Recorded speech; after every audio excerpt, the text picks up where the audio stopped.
शेतकरी मित्रांनो, शेतकऱ्यांसाठी आनंदाचा एक जी.आर. आला आहे शासनाकडून, की ज्याच्यामध्ये शासनाकडून सांगण्यात आलं आहे शेतकऱ्यांना किमान आधारभूत योजनेअंतर्गत खरेदी प्रक्रिया आता राबवण्यात येणार असल्याचं इथे सांगण्यात येत आहे. तर काय आहे जी.आर, काय सांगणार आहे, सगळं सविस्तरमध्ये बघणार आहोत. त्यामुळे शेवटपर्यंत बघा. अजून सबस्क्राईब केलं नसेल सबस्क्राईब करा, लाईक करा, शेअर करा. जास्तीत जास्त सबस्क्राईब करायला विसरत नका जा मित्रांनो.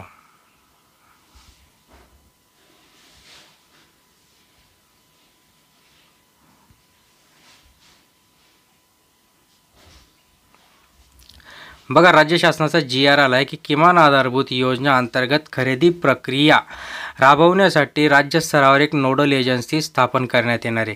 आणि हा जो जी.आर. आला आहे, हा जी.आर. आला आहे सहकार पणन वस्त्रोद्योग विभाग यांच्याकडून 17 फेब्रुवारी रोजी. 17 फेब्रुवारी म्हणजे कालचा जी.आर. आहे. काल संध्याकाळी हा जी.आर. प्रदर्शित करण्यात आला आणि त्याच्यानंतर त्यांच्याकडून सांगण्यात आलं आहे की सविस्तर आपण थोडक्यात जाणणार आहोत. बघा, केंद्र शासनाच्या PM आशा योजनेअंतर्गत MSP PSS शेतमालाच्या खरेदीसंदर्भात केंद्रीय कृषी शेतकरी कल्याण मंत्रालय यांनी ऑक्टोबर 2018 मध्ये काही मार्गदर्शक सूचना दिल्या होत्या.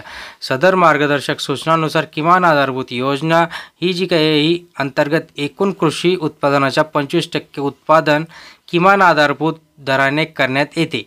सदरहून योजनेअंतर्गत केंद्र शासनाच्या नाफेड व NCCF या नोडल एजन्सीद्वारे राज्यस्तरीय नोडल संस्थांमार्फत खरेदी प्रक्रिया राबवण्यात येते. म्हणजे जे काही आपण उत्पादन करणार आहोत त्याच्या अंतर्गत 25% शासनाला घेणं हे भागच असणार आहे. आणि जे काही उर्वरित आहे ते उर्वरितसाठी त्यांनी जे काही नियम निकष लावले त्याच्यानुसार ते घेत असतात. पुढं त्यांचं म्हणणं आहे की किमान आधारभूत योजनेअंतर्गत बघा, किमान आधारभूत योजनेअंतर्गत शेतमालाच्या हमीभावाने खरेदी करताना काही राज्यस्तरीय नोडल संस्थांनी त्यांच्या अधीनस्थ विविध फार्म्स प्रोड्यूस कंपन्यांना खरेदी केंद्र सुरू करण्यासाठी पैशांची मागणी तसेच केंद्रातील खरेदी प्रक्रिया मोबदला अडवून ठेवण्यासाठी पैशांची मागणी करणे, खरेदी केंद्रामध्ये गैरप्रकारे पैशांची कपात करणे, तसेच काही नोडल संस्थांनी संचालक मंडळांमध्ये एकाच कुटुंबातील एकापेक्षा जास्त व्यक्तींचा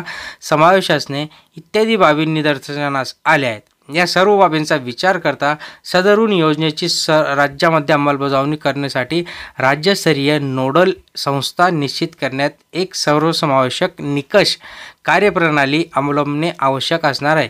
या संदर्भात अभ्यास करून सर्वसमावेशक कार्यप्रणाली निश्चित करण्यासाठी शासनाचा शिफारस करण्यासाठी खालीलप्रमाणे एक समिती गठन करण्यात आली की ज्यामध्ये व्यवस्थापकीय संचालक असणारे महाराष्ट्र राज्य सहकारी पणन महासंघ यांचे अध्यक्ष असणारे, राज्यप्रमुख नाफेडमधील सदस्य असणार आहेत आणि पणन संचालकचे सदस्य असणार आहेत. या सगळ्या गोष्टी आता जे काही शेतकऱ्यांचा याच्यामध्ये नुकसान होत होतं अशा शेतकऱ्यांना इथे नक्कीच फायदा होणार आहे मित्रांनो. आणि हा एक चांगला जी.आर. आहे की ज्यासाठी शेतकऱ्यांना आपलं जे काही MSP आणि MSP संदर्भातीलच गोष्टी इथे कन्फर्म करण्यात येणार आहे. धन्यवाद.